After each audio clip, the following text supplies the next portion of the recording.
तुम मुझे खून दो, मैं तुम्हें आजादी दूंगा। कहीं भूल तो नहीं गए नेताजी सुभाष चंद्र बोस को, जिन्होंने हमें सही मायनों में आजादी दिलाई थी, जो अपनी आखिरी सांस तक अंग्रेजों से लड़े, जिनकी विचारधारा गांधी जी से भी नहीं मिली। उन्होंने अपने अलग रास्ते चुने और एक पूरी फौज को अंग्रेजों के सामने खड़ा कर दिया, जिसका नाम था आजाद हिंद फौज। आज हम याद करते हैं सुभाष चंद्र बोस जी को और उनके जीवन के बारे में जानते हैं। जैसा कि आपको पता है, उनका जन्म 23 जनवरी 1897 को उड़ीसा के कटक में हुआ था।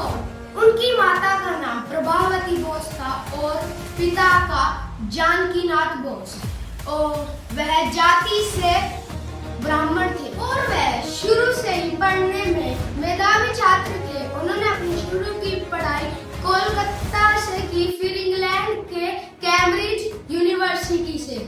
उन्होंने शुरू में भारतीय सिविल सर्विसेज ज्वाइन करी, पर उनका वहाँ मन कहाँ लगने वाला था। वो तो भारत के सच्चे सपूत थे।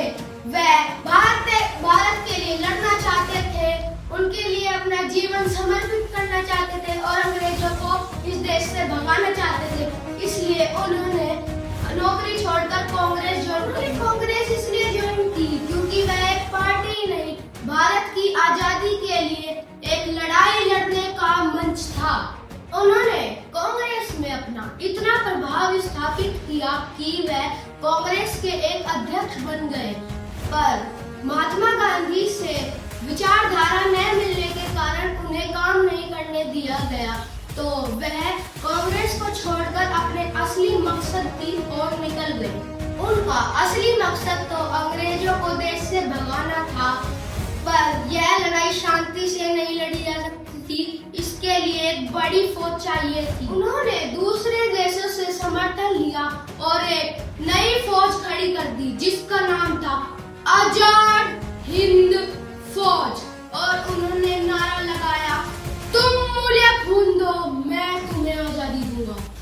आजाद हिंद फौज ने अंग्रेजों के दांत खट्टे कर दिए और अंग्रेजों ने फैसला लिया देश छोड़ने का।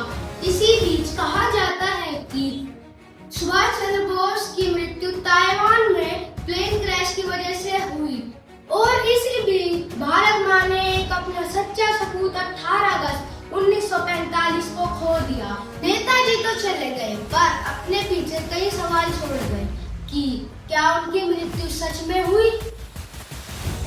अगर हुई तो उनके पीछे किसका हाथ था और इस आजादी का असली हकदार कौन था? अगर आपको इन सवालों का उत्तर पता है तो कमेंट करें, वीडियो को लाइक, शेयर एंड चैनल को सब्सक्राइब करें।